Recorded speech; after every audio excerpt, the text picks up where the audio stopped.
পাকিস্তান ভারতের সাথে কি অবস্থা, সামান্য ব্যাপারটাকে নিয়ে কি ঘটনা ঘটে যাচ্ছে। আমরা তো তাদের ভিতরে আটকা।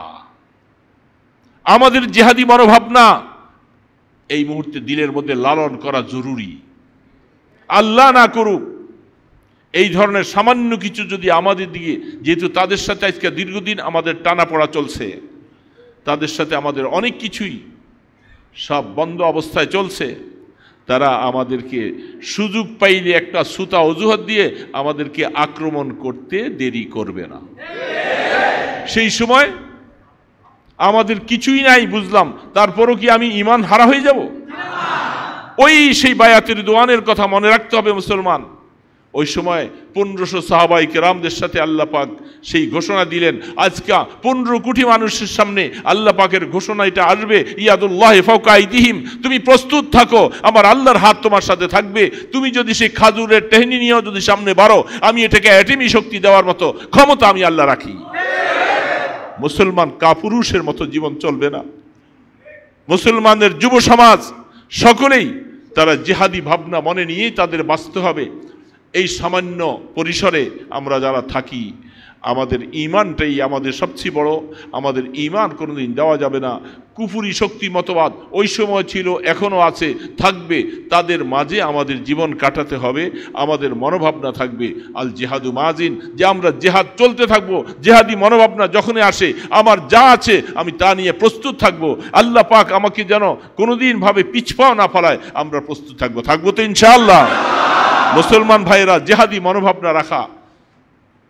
হাদিসের মধ্যে আল্লাহ রাসূল বলছেন, যার দিলের মধ্যে জিহাদের মনোভাবনা নাই, নিয়ত নাই, এই জন্য রাসূল বলছেন নিয়ত থাকবে, জিহাদ থাকবে। মনে রাখতে হবে সে যেন মুনাফিকের মৃত্যুবরণ করলো, যার দিলের মধ্যে জিহাদের কোনো সাহসই নেই, মনোভাবনা নাই। এই জন্য জিহাদ আসবে, এটা জঙ্গিবাদ নয়। এই সমস্ত একটা নাটক সাজাইয়া, জিহাদের শব্দ আসলেই আমাকে জঙ্গিবাদ বলে নাটক সাজাইয়া আমাদেরকে এতদিন পিছনে ফেলে রাখছে। আমরা আর পিছনে থাকতে চাই না, আমরা সামনে যাব ইনশাআল্লাহ। আল্লাহ সুবহানাহু ওয়া তাআলা আমাদেরকে যতদিন হায়াতে বাঁচে, আমাদের সন্তানদেরকে আমরা এইভাবে করে উদ্বুদ্ধ রাখবো। হযরত সুলাইমান আলাইহিস সালাতু ওয়াস সালাম, বুখারীতে গত পরশু দিন সবক পড়াইলাম, রাসূল করিম সাল্লাল্লাহু আলাইহি সাল্লাম হাদিস বয়ান করতেছেন বুখারী আলমা, সুলাইমান আলাইহিস সালাতু ওয়াস সালাম বিবিদের সাথে মেলামেশা করবার সময় নিয়ত করছেন, আল্লাহ আমার বিবিদের ঘরে যদি আল্লাহ প্রত্যেকের ঘরে একটা সন্তান দেয়, সবাইকে আল্লাহ দ্বীনের জন্য মুজাহিদ বানাবো, এমন নিয়ত করেছেন। এই জন্য হাদিসের ব্যাখ্যায় বুখারী আলী রহমা লিখছেন, ইবনে হাজার আসকালানী রহমতুল্লাহ আলাইহি বলেন, যারা নিজেদের বিবাহ করেন, বিবাহের সময় স্ত্রী মেলামেশার সময় এই নিয়ত রাখে, আল্লাহ যদি আমাকে একটা পুত্র সন্তান দেন, এটা আল্লাহ দ্বীনের জন্য আমি জিহাদের কাজে ব্যবহার করব, তাকে আল্লাহ সুবহানাহু ওয়া তাআলা জিহাদের সওয়াব দিবেন। এই জন্য মুমিনের প্রত্যেকটা কাজের মধ্যে সওয়াব আসবে। জিহাদের ফজিলত এত বেশি, এত গুরুত্ব। আল্লাহ সুবহানাহু ওয়া তাআলা মুসলমানদের আকীদা, বিশ্বাস, জজবা, এটা অনেক বড় কাজের। আমরা কোনোদিন হীনমন্যতায় ভুগবো না, যার যা আছে সবসময় প্রস্তুত থাকবো।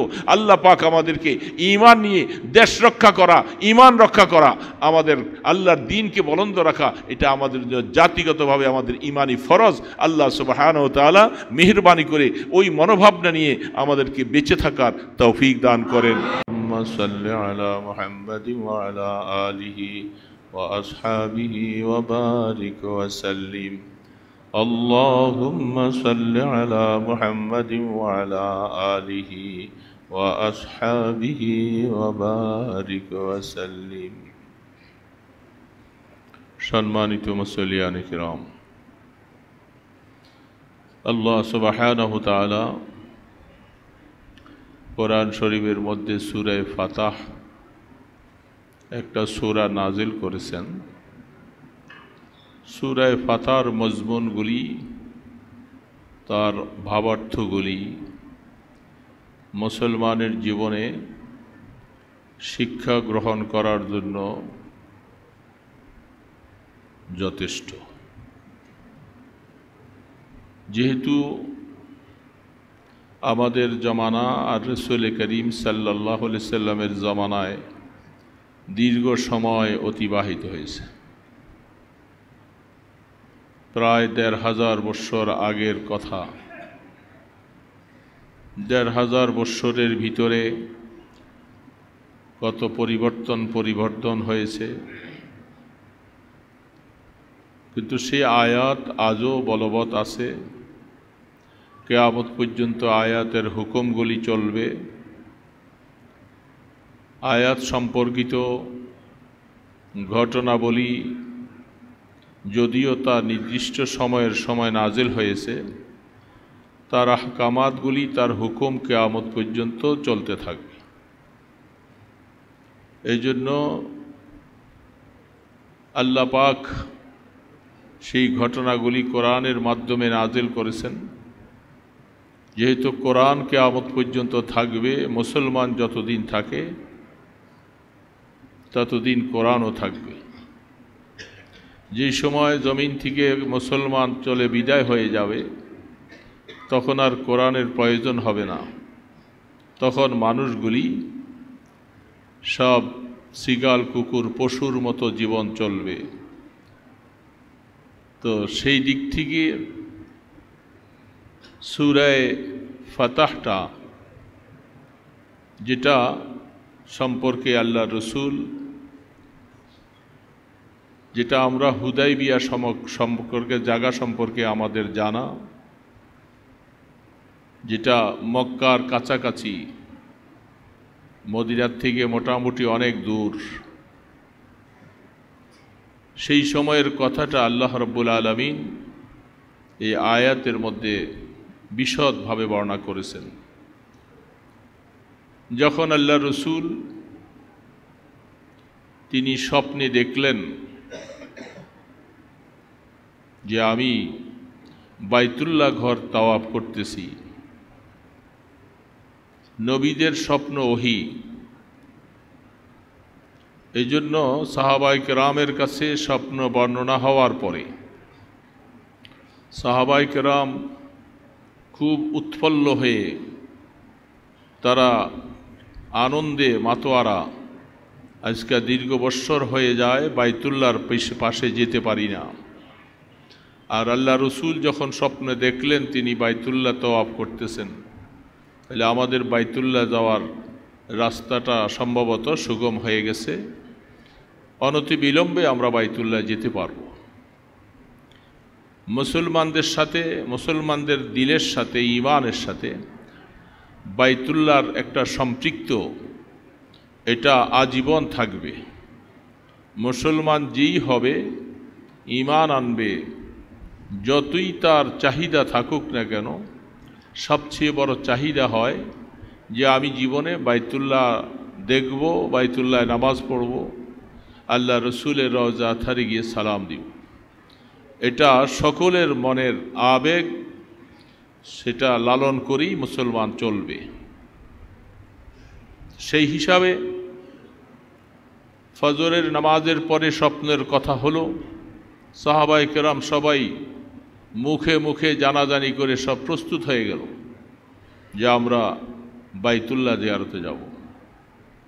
সাহাবায়ে কেরামদের আগ্রহ দেখে আল্লাহ রসুল তিনিও কোনো সময় বললেন না, আমি তো শুধু স্বপ্নে দেখেছি বলছি, ঠিক এই বৎসরে হবে না সামনে হবে, কবে হবে, কোনো কথাই বলার সুযোগ আর হলো না।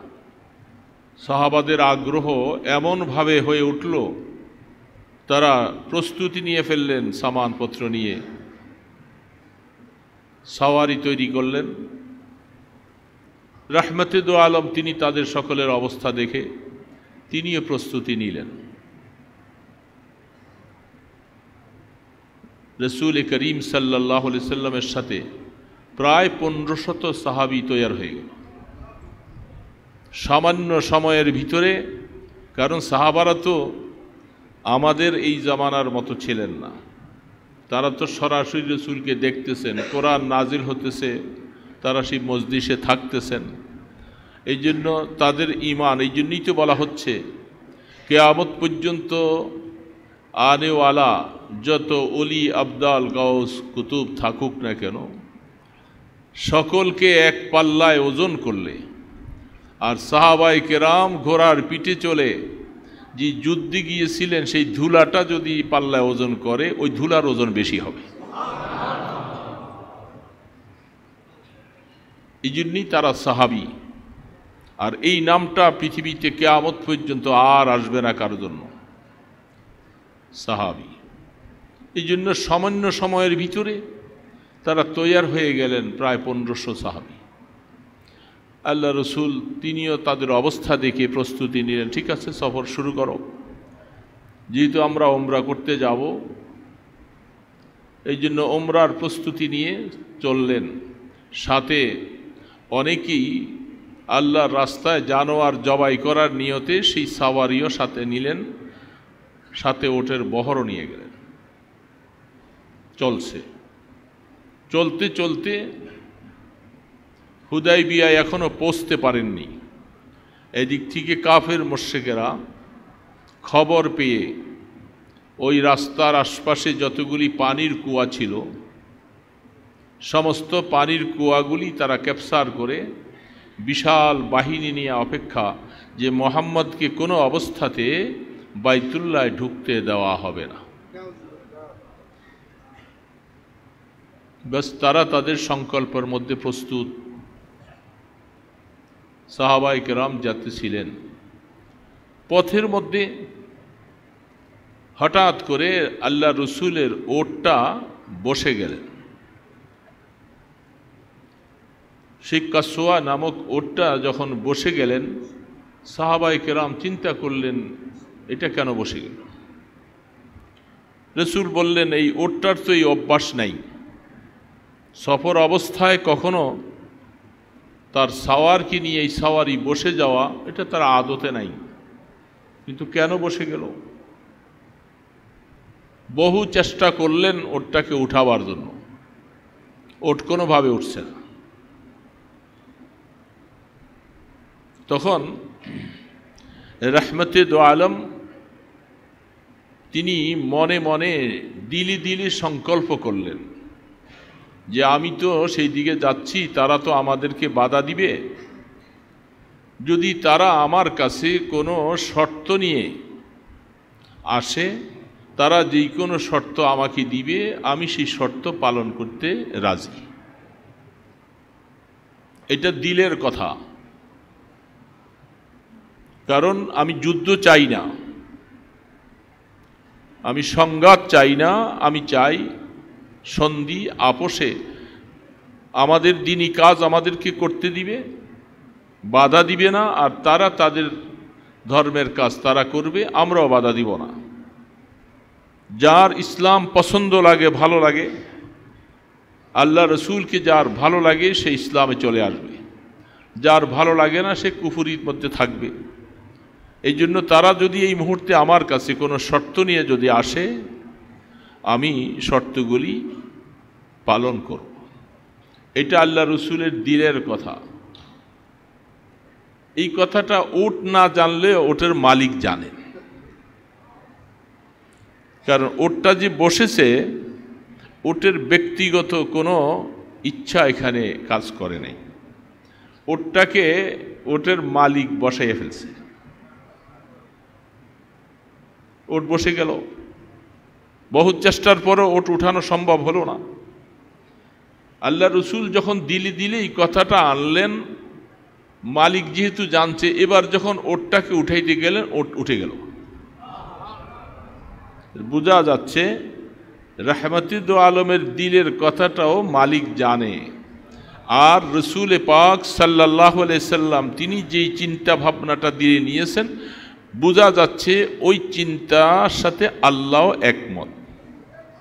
আল্লাহ চান যে সংঘাত নয়, সন্ধি হোক, সন্ধি হলে তোমাদের বিজয়ী আসবে, সংঘাত করলে এটার পক্ষে আমি না। এটা বোঝা গেল। ওটটা যখন উঠে গেল আর রসুলের দিলের কথাটা যখন চলে আসলো, আল্লাহ রসুল বুঝতে পারছেন যে এটা উপরওয়ালার ইশারায় সব কিছু হচ্ছে। তখন আল্লাহ রসুল ওটটাকে আর সামনের দিকে নিলেন না, এটাকে ঘুরাইয়া যখন হুদাইবিয়ার নামক স্থানে, যেটা একটু অতিক্রম করে সামনে চলে গেলেন, সেইখানের দিকে যখন ওটটাকে ফিরালো, ওট খুব সুন্দরভাবে বাহাদুরের মতো চলতেছে। হুদাইবিয়া নামক জায়গার মধ্যে রসুল অবস্থান নিলেন 1500 সাহাবা সবাইকে নিয়ে। আর যেহেতু ওই দেশ আরব দেশ বিভিন্ন কূপ খনন করেই তারা পানি সংগ্রহ করত, আর সেইখানে হুদায়বিয়ার মধ্যে যেই কূপটা ছিল একেবারে অনাবাদি, পানি নাই, শুষ্ক, আর পানিওয়ালা কূপগুলি সব তারা দখল করে সকলেই সৈন্য মোতায়েন করে রাখছে। মানুষকে কষ্ট দেওয়ার জন্য, মানুষকে কাবুতে আনার জন্য এটা বড় একটা হাতিয়ার। এই জন্য ইসরায়েল নামক ইহুদি পশুরা ফিলিস্তিনের ওয়ালাদের পানি বন্ধ করেছে, রসদ বন্ধ করেছে, সব বন্ধ করেছে, কারণ এটার দ্বারা কাবু করা সহজ। তো এখন তো ফিলিস্তিনওয়ালাদের কাছে আল্লাহর পয়গম্বরের মতো ওরকম মর্যাদা নাই। রাহমাতুল আলম তো তিনি সরাসরি তিনি উপস্থিত, আর পানি বিহীন কুয়াটা তাদের ভাগে রাখলেন 1500 সাহাবী। কি পেরেশান, খাবার পানিও নাই, প্রয়োজনের পানিও নাই। পানি যে মানুষের কত প্রয়োজন, আহা, যদি ঈমানদার এর ব্যাপারেও একটু চিন্তা করে সে হেদায়েত পেয়ে যাবে যে আল্লাহ পাক আমাদেরকে এত প্রয়োজনীয় জিনিসটা মুফত দিছেন। সামান্য কিছুর বিনিময়ে যেই পানিটা পাচ্ছি, আমার সারা সম্পদ বিক্রি করে যদি এরকম পানি সংগ্রহ করা লাগতো প্রত্যেক দিন, তাহলে আর সম্পদ দিয়ে অন্য কিছু করা লাগতো না। পানির পিছনেই তার সময়টা সম্পূর্ণ টাকা শেষ হয়ে যেত। আর আল্লাহ সুবহানাহু ওয়া তাআলা এই পানিটা আমাদের খুব সহজলভ্য, আমাদের হাতের নাগালে যত্র তত্র পাচ্ছি, এটার শুকর আদায় করা দরকার ঈমানদার। আর এই পানিটাই ব্যবহার করতেছি আল্লাহ পাকের নির্দেশের বাহিরে, রাসূলের নীতিমালার বাহিরে। পানির বোতলটা হাতে নিয়ে দাঁড়ায় দাঁড়ায় বাম হাতে যখন ঢোক ঢোক করে পানি খাচ্ছ, তখন আল্লাহ পাক বলে, আরে নাফরমান, এই নেয়ামত দিয়েছিলাম তোকে আমার হুকুম মতো ব্যবহার করার জন্য। তোকে ডান হাতে ব্যবহার করতে বলছি, দাঁড়িয়ে ব্যবহার করতে নিষেধ করেছি। তুমি এই নেয়ামতটা পাইছো হাতের কাছে, সামান্যভাবে কষ্টে পানিটা পেয়ে গেছো আর খাচ্ছ ওইভাবে।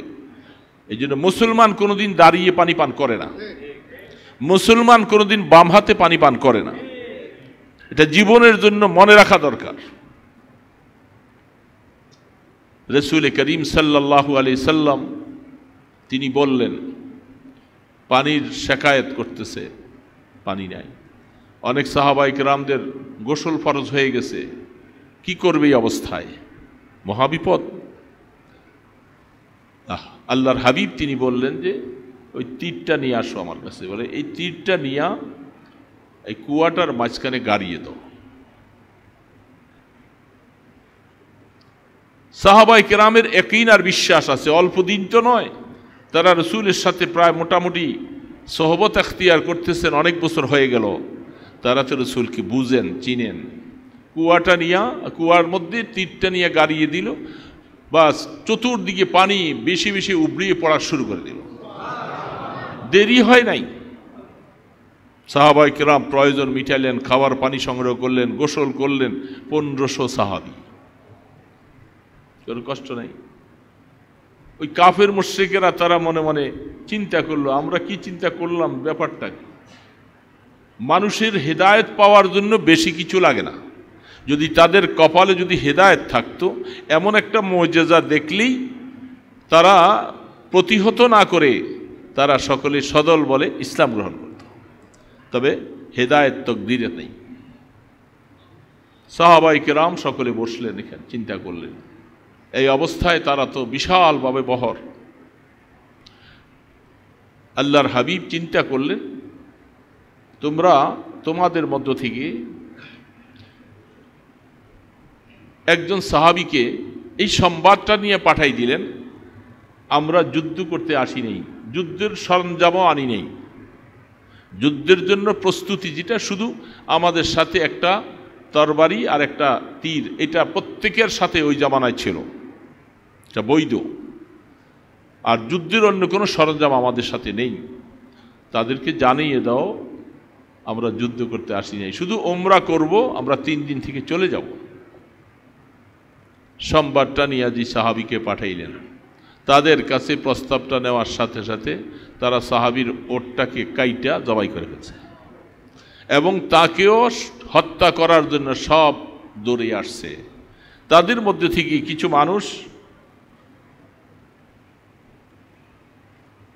তারা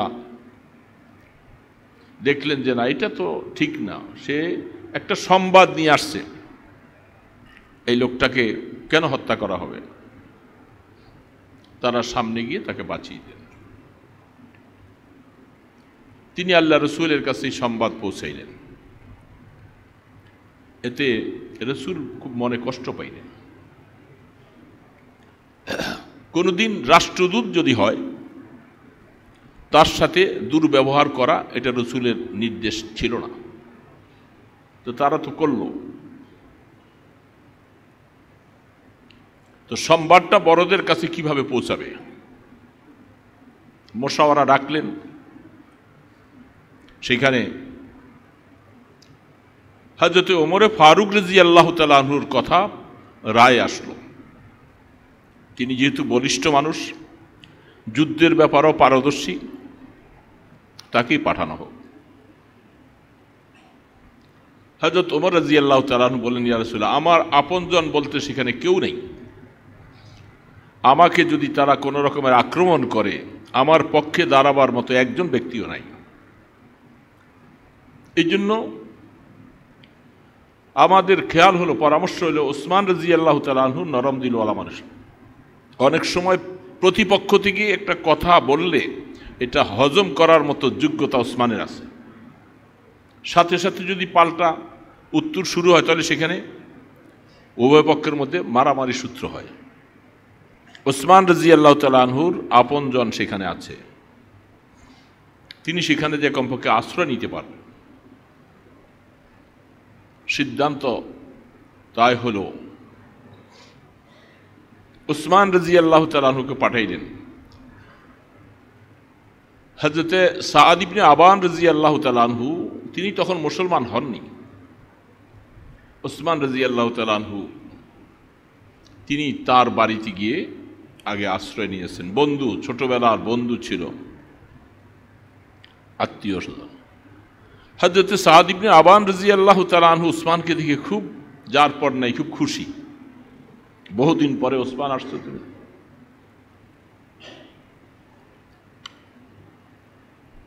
তারপরে রাত্রি ছিলেন সেখানে। সকালবেলা সবাইকে নিয়ে, আরো কিছু ওনার সাথী নিয়ে বড় বড় লিডারদের কাছে যাবে যে আল্লাহ রসুলের এই ফরমানটা নিয়ে আসছেন। হযরতে সাআদ ইবনে আবান রাদিয়াল্লাহু তাআলা আনহুর সাথে ওসমানকে দেখি তারা তেলে বেগুনে জ্বলে উঠছে। কিন্তু হযরত সাআদ ইবনে আবান, তারা অনেকগুলি ভাই ছিল, বলিষ্ঠ ছিল। তারা বলছেন যে ব্যাপার খবরদার, ওসমানের দিকে কেউ চোখ উঠাইলে তার চোখ খুলে ফেলব। আমি ইসলাম গ্রহণ করি নাই ঠিক আছে, কিন্তু ওসমান আমার আয়ত্তে এবং আমার মেহমান, আমি তাকে আশ্রয় দিয়েছি। সে কি বলে শুনতে চাও, শুনো। ওসমান রাদিয়াল্লাহু তাআলা আনহু তিনি যে এই প্রস্তাবটা আল্লাহ রসুলের পক্ষ থেকে শোনাই দিলেন, তারা কোনোভাবে মানতে রাজি না। ওসমানকে বলছিল যে তুমি যদি তওয়াফ করতে চাও তুমি তওয়াফ করো, তোমাকে আমরা বাধা দিব না, কিন্তু মুহাম্মদ এবং তার দলকে মক্কায় ঢুকতে দেওয়া হবে না।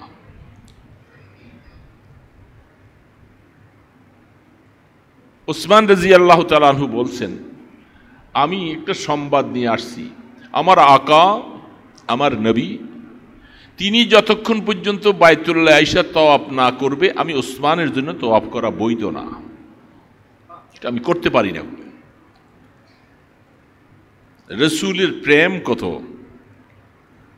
বাইতুল্লাহর প্রেম থেকে রসুলের প্রেম বেশি হতে হবে। বাইতুল্লাহ তার নিমিত্তে তৈরি। এই জন্য ওসমান রাদিয়াল্লাহু তাআলা, সাহাবায়ে কাফেররা দেখলো যে ওসমান, তারা তাদের নবীকে কি ভালোবাসাটা সে সুযোগ পেয়েছে, তওয়াফ করতে পারতো, আমরা সুযোগ দিয়েছি, কিন্তু সে বলে না, আমি এই সুযোগ নেব না। তাকে নজরবন্দি করে রাখলেন ওসমানকে। ঠিক আছে, তওয়াফ করো, তুমি নজরবন্দি। এই কথাটা মুহূর্তের ভিতরে হুদায়বিয়াতে পৌঁছে যায়। লাকাদ রাদিয়াল্লাহু আলাল মুমিনিনা ইয ইউবাইউনাকা তাহতা আশ-শাজারা, এই কথাটাই আল্লাহ পাক বলতেছিলেন। তখন আল্লাহ রসুল সংবাদ শুনছেন, কথাটা শোনা হয়েছে কি, ওসমানকে শহীদ করে দেওয়া হয়েছে। হুদায়বিয়াতে পৌঁছতে পৌঁছতে এই খবরটাই পড়ছেন। সাহাবায়ে কেরামদের ভিতরে কি আমাদের জীবন থাকতে আমরা এর প্রতিশোধ নিব, আমরা বাইতুল্লাহতে ঢুকবই ইনশাআল্লাহ, এই কথা বলে বায়াত শুরু করলেন। হযরত সালমা ইবনে আকওয়া রাদিয়াল্লাহু তাআলা আনহু, তিনি একজন বলিষ্ঠ সাহাবী ছিলেন। এত বলিষ্ঠ, বাঘ দেখলে তাকে বাঘ পালিয়ে যেত, এত বলিষ্ঠ ছিলেন হযরত সালমা ইবনে আকওয়া রাদিয়াল্লাহু তাআলা আনহু। তিনি মুসলমান হন নাই তখনও। তিনি পাহাড়ের পাদদেশ দিয়া ঘুরতেছিল, বাঘ হরিণ শিকার করে বসে আছে। দূরের থেকে দেখা তিনি সরাসরি বাঘের কাছে যেয়া বাঘটাকে ঘুষি দিয়া তাকে দৌড়াইয়া হরিণটাকে ছাড়াই দিছে। বাঘ ওনাকে দেখিয়া পালাইতে শুরু করল। হযরত সালমা ইবনে আকওয়া রাদিয়াল্লাহু তাআলা আনহু, তিনি দাঁড়িয়ে আছেন, বাঘটা পালিয়ে যাচ্ছে দূরে, ওই দূরে যাইয়া বাঘ তার দিকে দেখে বাঘ কথা বলতে শুরু করলো। বলতেছে, এই সালমা ইবনে আকওয়া, যে জিনিসটা আমার জন্য আল্লাহ রিজিক দিয়েছে, তুমি আমার মুখ থেকে রিজিকটা ছিনাই নিলা। এটা তো আল্লাহ আমাকে রিজিক দিয়েছে, কেন করলা? হযরত সালমা ইবনে আকওয়া রাদিয়াল্লাহু তাআলা আনহু, তিনি অবাক হয়ে গেলেন যে বাঘ কথা বলতেছে, বাঘ কথা বলতেছে। অবাক হয়ে যখন প্রশ্ন করলেন, বাঘ আবার প্রতি উত্তরে বলতেছে, সালমা শোনো, তুমি আমার কথা বলা দেখে আশ্চর্য বোধ করতেছো, তার থেকে বড় আশ্চর্য হইল মুহাম্মদুর রাসূলুল্লাহ সাল্লাল্লাহু আলাইহি সাল্লাম তোমাদেরকে ঈমানের দিকে ডাকছে, আর তোমার মতো এত বলিষ্ঠ মানুষ তুমি ঈমান গ্রহণ করো নাই, এটা সবচেয়ে বড় আশ্চর্য বিষয়। হযরত সালমা ইবনে আকওয়া রাদিয়াল্লাহু তাআলা বুঝছেন এই ঘটনাটা যা কিছু এটা উপরওয়ালার ইশারা। বাঘ কথা বলতে পারে না, আর আমার শরীরে এত শক্তিও দিতে পারে না, বোঝা যাচ্ছে আল্লাহ আমাকে ঈমানের দিকে ডাকছেন। সূত্র যখন পেয়েছি আর দেরি করব না, সরাসরি আল্লাহ রসুলের সামনে যায় উপস্থিত। ঘটনা বলার আগে রসুল বলতেছেন, সালমা, বাঘের সাথে কি ঘটনাটা ঘটেছিল? সালমা রাদিয়াল্লাহু তাআলা বলছেন, আর দেরি নয়, আর দেরি নয়, অনেক পিছনে পড়ে গেলাম, রসুল আমাকে বায়াত করান, আমি মুসলমান হয়ে গেলাম। সেই সালমা ইবনে আকওয়া রাদিয়াল্লাহু তাআলা হুদায়বিয়ার দিনে রসুল তার থেকে 3 বার বায়াত নিয়েছেন। প্রথমবার করলেন প্রথম সারিতে, মাঝখানে আবারও আইসা রসুল পরে আবার জিজ্ঞাসা, সাল্লাহ তুমি বায়াত করেছো? বলে হ্যাঁ করলাম না ইয়া রাসূলুল্লাহ। বলে আবার করো। 3 বার বায়াত নিলেন যে ওসমান গনি রাদিয়াল্লাহু তাআলা আনহুর হত্যার প্রতিশোধ নিব আমরা। সাহাবায়ে কেরাম এত বলিষ্ঠ, এই অবস্থায় সাপ্তাহিক পয়সাগুলো উঠে।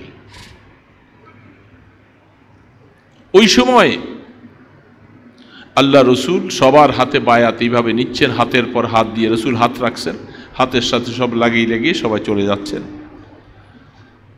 পরে সবার হাত শেষ হয়ে যাওয়ার পরে যাদের হাত ছিল, রাহমাতুল আলম তার ডান হাতটা এইভাবে রাখলেন, সাহাবায়ে কেরাম এসে হাত দিয়ে দিয়ে বায়াত করলেন। রসুল বাম হাত সবার হাতের উপরে রাখছেন।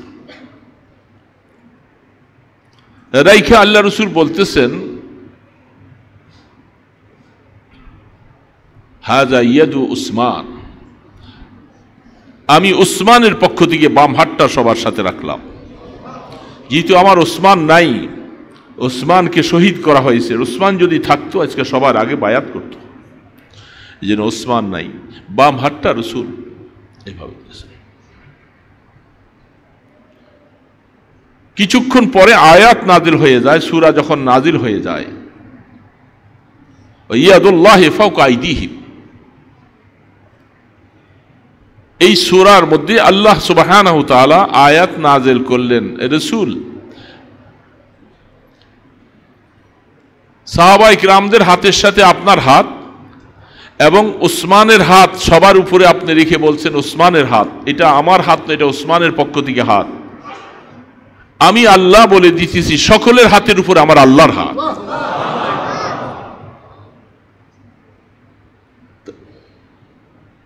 সকলে অবাক, বোঝা গেছে এই বায়াতের উপরে আল্লাহ পাকের সন্তুষ্টি। যেহেতু আল্লাহ আয়াত নাজিল করে বলছেন আপনাদের সকলের হাতের উপর ইয়াদুল্লাহি ফাওকা আইদিহিম, সবার হাতের উপর আমার আল্লাহর হাত। তারপরে এই ঘটনা, অনেক কথা, বায়াত শেষ হয়ে গেল। তাদের পক্ষ থেকে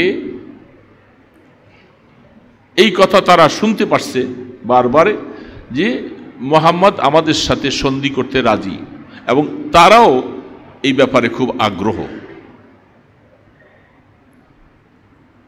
তাদের পক্ষ থেকে বুদাইল নামীয় একজন আসছে, সুহাইল ইবনে আমর সেও আসছে। বিভিন্ন ওয়ালারা একের পর একে যখন রাসূলের সামনে আসছেন, ওরওয়া নামক একজন কাফের, সে খুব বলিষ্ঠ, তাদের মধ্যে খুব পণ্ডিত, আল্লাহ রসুলের সামনে আইসা যখন বলতেছিলেন যে আমরা এইভাবে আপনজনের সাথে যুদ্ধ করে রক্তক্ষয়ী করা, তো এটা পৃথিবীর মধ্যে কোথায় ইতিহাস নাই, তো আপনি কেন ওই রাস্তায় যাবেন? রসুল বলেন, হ্যাঁ আমি তো রক্তক্ষয়ী চাই না, তোমরা আমাদেরকে উমরাতে যাওয়ার জন্য একটু সুযোগ দিবা, কি সমস্যা তোমাদের? আমরা তো ভালো কাজে, আমরা তো তোমাদের সাথে অঙ্গীকার যে আমরা যুদ্ধ করব না, এই কথা বলতেছিলেন। ওরওয়ার ভাতিজা পিছনে, এবং বলতেছিল যে আপনি এখন একটা কাজ করেন, সন্ধি করেন, যদি আরবরা বিজয়ী হয়, অর্থাৎ কাফেররা যদি বিজয়ী হয়, তা আপনার বংশের লোকেরাই তো বিজয়ী হলো। কি সুন্দর কথা, মক্কার লোকেরা আপনার বংশধর, তারাই বিজয়ী হলো। আর আপনার সাথে যারা আশপাশের বিভিন্ন কাবাইল থেকে যে সমস্ত মানুষগুলি আইসা আপনার সাথে অংশগ্রহণ করেছে, তখন আরবরা বিজয়ী হলে এরা আপনার থেকে ছুটে যাবে, ওদের প্রভাবের কারণে এরা আপনার থেকে চলে যাবে। এই কথাটা যখন বলছে, হযরত আবু বকর সিদ্দিক রাদিয়াল্লাহু তাআলা আনহু পিছনে আছে, পিছন থেকে তার একটা খারাপ ভাষা একটা গালি দিছে, এই অমুকের বাচ্চা, কি বললি তুই? আমরা তোদের দাপট দেখে আমরা আমাদের নবীকে ছেড়ে চলে যাব? এই কথা বলছস। একটু কর্কশ ভাষা, খারাপ ভাষাটা বলছেন। পিছনের দিকে তাকাইয়া দেখে সবার শরীরের মধ্যে যুদ্ধের পোশাক পরা, খোদ পরা, যার কারণে চেহারা তো চেনা যায় না। রাসূলকে জিজ্ঞাসা করলেন সে কে? রাসূল বলছেন আবু বকর সিদ্দিক। তখন ওরা বলতেছে, তুমি আসলে আমার উপরে অনেক এহসান করছিলা যখন মক্কায় ছিলা, তো সেই এহসানের প্রতিদান যদি আমি দিতে পারতাম সব, তাহলে আজকে তোমার এই প্রশ্নের জবাবটা আমি কঠিনভাবে দিতাম। কিন্তু হযরত আবু বকর সিদ্দিক রাদিয়াল্লাহু তাআলা সর্বপ্রথম কিন্তু কথা বলছেন, কাফেরের বাচ্চা, বললিটা কি? আমরা রাসূলকে ছেড়ে চলে যাব? এমনটাই যদি কি ঈমান আনছিলাম? জীবন যতক্ষণ পর্যন্ত থাকে, রুহটা যতক্ষণ থাকে, ততক্ষণ পর্যন্ত রাসূলের সাথে আমরা লড়তে থাকব। তারা যাই এগুলি সবকিছু বলছিল তার কথা কাফেররা নিতে রাজি না, তাই তোমার এই সমস্ত প্রস্তাব রেখে দাও। সর্বশেষ তাদের পক্ষ থেকে সুহাইল ইবনে আমর সে আসলো, রহমতে দো আলম। তার সাথে আসার পরে রসুল বলছিলেন, এই সাহাবাই কিরাম তোমরা আশ্বস্ত হও। সে আসার পর জিজ্ঞাসা করলো তোমার নামটা কি? বলে আমার নাম সুহাইল ইবনে আমর। সাহাবাই কিরামকে বলেন যে আমি আল্লাহ পাকের জাতের উপরে আশ্বাস করতেছি, আশ্বস্ত যে আমাদের সাথে মুআমেলাটা তাদের সহল হবে, আসান হবে, কারণ তার নামটা সুহাইল, নামটাই হলো তার আসান। নামের অর্থ কত গুরুত্ব রাখে, আফসোস লাগে মুসলমানরা এই গুরুত্বের কথা ভুলে গেছি। আজে বাজে নামগুলি রাইখা সব লাইফটাকে শেষ করে দিলাম। ভালো নাম, একটা কাফের ছিল তার নামটা অত সুন্দর ছিল। তার সাথে কথা বলতেছিলেন। এই অবস্থাতে সন্ধিগুলি যা যা হচ্ছে, এটা আপনারা শুনছেন অনেক, সন্ধিগুলি অধিকাংশগুলি সব মুসলমানদের বিরোধী। হযরত ওমর ফারুক রাদিয়াল্লাহু তাআলার পর আফসোস করে বলছি, ইয়া রাসূলুল্লাহ, আমাদের মধ্যে থেকে জানলে তারা জাহান্নামে যাবে, কোনো সন্দেহ আছে? বলে না। তাহলে সবগুলি কথা ঠিক থাকলে তাদেরকে আমাদের উপরে দমন করে এইভাবে নীতিগুলি তারা তৈরি করবে, আমরা সেটা কেন মানব? কোনোভাবেই। আল্লাহ রসুল তাকে সব সুন্দরভাবে বুঝাইলেন। যা যা কথা এখান থেকে হযরত ওমর উঠে আবু বকর সিদ্দিকের কাছে যা বলছে যে আমি রসুলকে এই কথাগুলি বলছি, তুমি কি বলতেছ? হুবাহু আল্লাহ রসুল ওমরকে যা যা জবাব দিয়েছেন আবু বকর তো শোনেন না, ঠিক হুবাহু ওই কথাগুলি আবু বকর ওমরকে বলছে। এটা মুজিজা, আবু বকর কারামত। আবু বকর সিদ্দিক রাদিয়াল্লাহু তাআলা আনহু তিনি এই অবস্থায় জবাবগুলি দিলেন।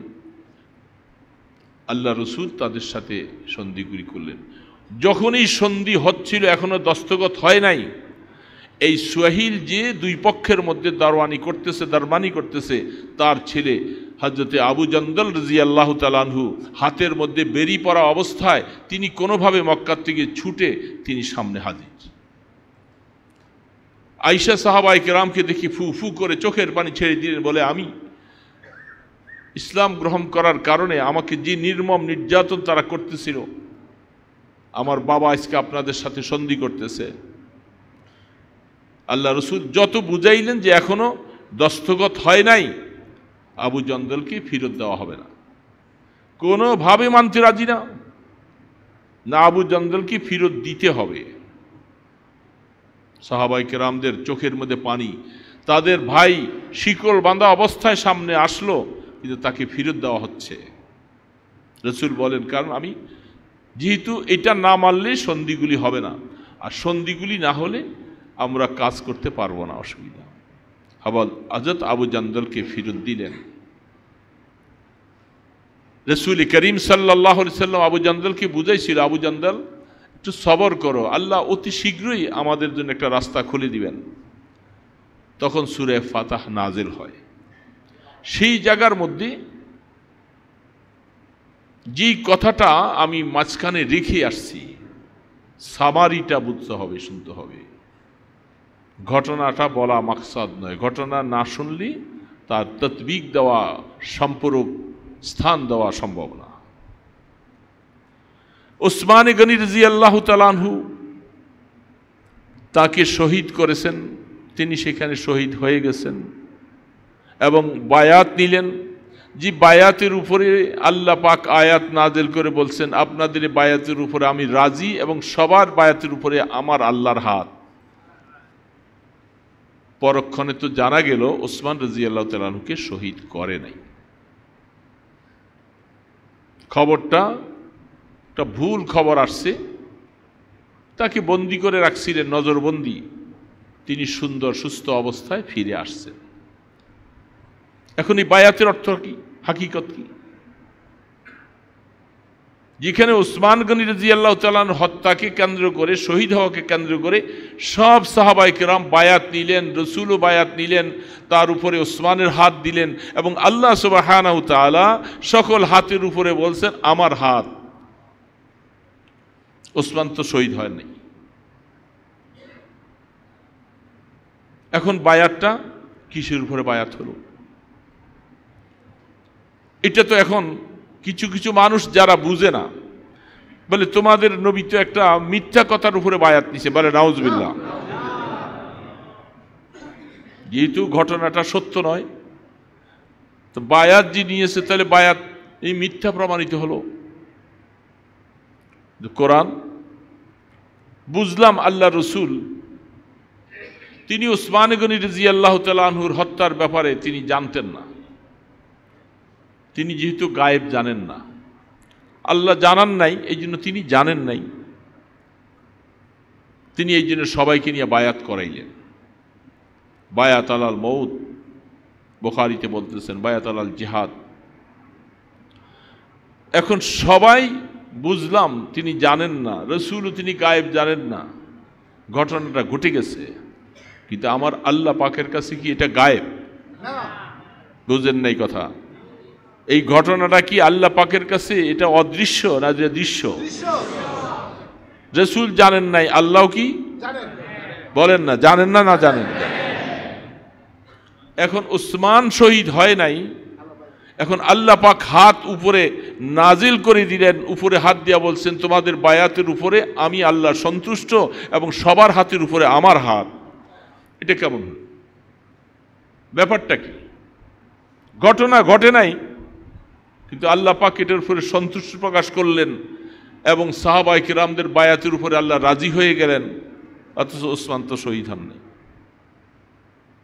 বিপক্ষ দলেরা যারা, তারা বলতেছে তাহলে তোমাদের নবী কিসের উপরে বায়াত করালো? নাউজুবিল্লাহ, মিথ্যার উপরে। ঘটনা ঘটে নাই, সেখানে ঘটনাকে সাজাইয়া এই কাজ করা হলো, যেটা স্বাভাবিকভাবে অনেক সময় পেসিস্টওয়ালারা অনেকে আমাদের দেশে এখনো এই ধরনের অনেক কিছু ঘটনা ঘটায়। ঘটনা ঘটে না, এটাকে ঘটনা বানায়। ঠিক না ব্যাঠিক?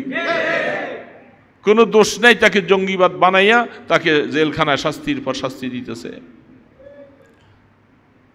হত্যা করে দেওয়া হয়। মুফতি আব্দুর রহমান নামে জঙ্গি সাজাইয়া বেটাকে কত শাস্তি দিয়া শহীদ করে দেওয়া হলো, ফাঁসি কাষ্টে ঝুলাইল, কত কিছু ঘটাইল না? ঘটনা ঘটে নাই, তো এগুলি তো ফ্যাসিস্টওয়ালাদের কাজ, ভালো মানুষের কাজ না, এবং মুনাফিকি কাজ, যারা এই সমস্ত কাজে অভ্যস্ত। এখন আমার আল্লাহ পাক তিনি এটা কি করে করেন? বুঝেন নাই কথাটা? প্রশ্নটা বুঝছেন? রসুল বুঝলাম রসুল জানেন না, রসুল গায়েব জানেন না, আল্লাহ জানান নাই। মক্কার থেকে হুদাইবিয়া অনেক দূর, মোবাইল ছিল না, কোনো ব্যবস্থা ছিল না, তিনি শহীদ হন নাই, কিন্তু তাকে শহীদ মনে করে সবার থেকে বায়াত নিলেন। সাহাবায়ে কেরাম তারাও জানেন, সব কিছু মাইনা নিলাম, তা আল্লাহ তো জানেন। তাইলে একটা ভুলের উপরে আমার আল্লাহ এটা কিসের উপরে তিনি হাত দিয়া বলছেন ইয়াদুল্লাহি ফাওকা আইদিহিম, এবং লাকাদ রাদিয়াল্লাহু আলাল মুমিনিন, আল্লাহ মুমিনদের এই বায়াতের উপর আল্লাহ বলে আমি রাজি হয়ে গেছি। কি বলেন? পেশ আছে না নাই? আল্লাহু আকবার। আমার আল্লাহ সুবহানাহু তাআলা তিনি আলিমুল গায়ব, তিনি সবকিছু জানেন, বুঝেন। আমার আল্লাহ পাক ফাইলুল হাকিম লা ইয়াখলু আনিল হিকমা, আমার আল্লাহ পাকের কথা কাজ কোনোটা হিকমত ছাড়া না। প্রত্যেকটা কাজের মধ্যে আমার আল্লাহ পাক বুঝি শুনে সবকিছু করেন। আল্লাহ সুবহানাহু ওয়া তাআলা এই বায়াতের ঈদওয়ানের মাধ্যমে আনেওয়ালা কিয়ামত পর্যন্ত উম্মতে মুসলিমাকে সবক দিয়ে দিচ্ছেন। আজকে ওসমান গনি শহীদ হয় নাই, করে নাই, সাহাবায়ে কেরাম তারা সকলে আপনার হাতে বায়াত নিলেন। এই বায়াতটা শুধু আজকের জন্য নয়, আপনি যতদিন বেঁচে থাকবেন, সাহাবায়ে কেরাম জমিনে যতদিন বেঁচে থাকবে, মুসলিম জাতি জমিনের মধ্যে ঈমান নিয়ে যতদিন বেঁচে থাকবে, যারা এইভাবে আমার জন্য, আল্লাহর জন্য, ইসলামের জন্য এইভাবে জেহাদি মনোভাবনা নিয়ে যারা চলবে, তাদের সকলের হকের উপরে বায়াত করা তাদের জরুরি, আর সেই বায়াতের উপরে আমি আল্লাহ রাজি।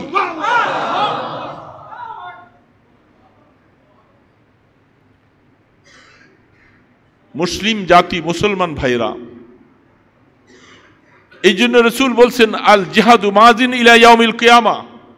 এ উম্মতে মুসলিমা, জিহাদি মনোভাবনার থেকে তুমি বাঁচতে পারবা না। বেঁচে গেলে তোমার জীবনটা মুনাফিক জীবন হয়ে যাবে। তোমার এই মনোভাবনা, এই জজবা তোমার থাকবে, যেমনটা সাহাবায়ে কেরামের জজবাটা ছিল। তাদের জজবা নিয়ে রাসূলের উপরে হাত দিলেন, হাত রেখে তারা বায়াত করলেন। জীবন পর্যন্ত, জীবনটা বাঁচে থাকা পর্যন্ত আল্লাহ এবং রাসূলের পক্ষে আমাদের জিহাদ। এই জন্য আল্লাহ সুবহানাহু ওয়া তাআলা বলেন, তোমরা জানো না সময়ের বিবর্তনে কি ঘটবে, কি ঘটতে যাচ্ছে। আমার নবী ওই সময় থাকবে না, সাহাবায়ে কেরাম থাকবে না, তোমরা তো পৃথিবীতে থাকবা। আমার নবীর হাদিস থাকবে, রাসূলের আকীদা সুন্নাত থাকবে এবং আমার কোরআন থাকবে। তোমরা ঈমান নিয়ে যদি বেঁচে থাকতে হয়, তোমাদের মনোবলটা এরকম জিহাদি প্রেরণা নিয়ে বায়াত হতে হবে যে আমরা আল্লাহর দ্বীনের জন্য নিজেদের জীবন দিতে কোনো দ্বিধাবোধ করব না। এই মনোভাবনাটা যেন মুসলমানদের দিলে থাকে। এটাকে আল্লাহ সুবহানাহু ওয়া তাআলা লালন করতে গিয়ে হাত দিয়ে বলছেন যে ইয়াদুল্লাহি ফাওকা আইদিহিম। মনে রাখো, তোমরা যখন এইভাবে জিহাদি কাফেলা, জিহাদি ভাব নিয়ে আল্লাহর দ্বীনকে সামনে রেখে সামনে যখন বাড়বা, আমার আল্লাহর হাত তোমাদের উপরে থাকবে সবসময়, আমার আল্লাহর মদদ তোমাদের উপরে থাকবে। মুসলিম ভাইয়েরা, আশপাশে চতুর্দিকে যুদ্ধের জঞ্জনানি আর গনগনে শোনা যাচ্ছে।